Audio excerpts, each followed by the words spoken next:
Danes bomo pripravili prekmurske testenine in sicer pripravili smo jih z svežimi lisičkami, sivim makom, belim makom, ričkom, drobnjakom, na koncu damo pa še prah od prekmurske šunke. Najviše zgoraj bomo pa položili čipko iz ajdove moke. Poleg tega ne bo klasična paradižnikova solata, ampak bomo dali paradižnikov smute, se pravi napitek, z bučnim oljem. Pripravili smo ga pa s paradajzom od Lušta, ki je trenutno najbolj znani paradajz v Prekmurju. Tukaj verjetno samo finiširate, kaj ste morali vse pripraviti? Ja, priprav je bilo kar nekaj, to je res. Lisičke smo mogli najprej nabrati, oziroma najprej dobiti sploh idejo, kaj bomo delali.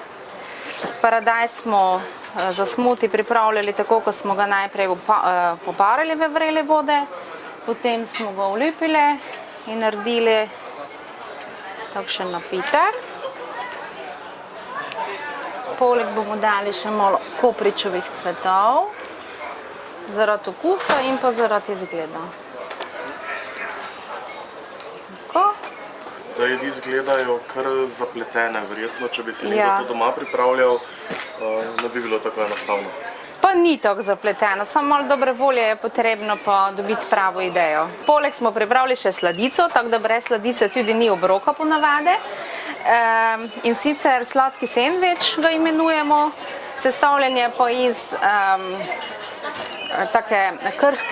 krhkega testa, notri je lešnikova krema, sveže maline, malenkost malinovega preliva še, pa zgoraj bomo dali arašidov prah. Koliko ust boste danes nahranili, kaj načrtujete? Jaz mislim, da okrog 150 sigurno.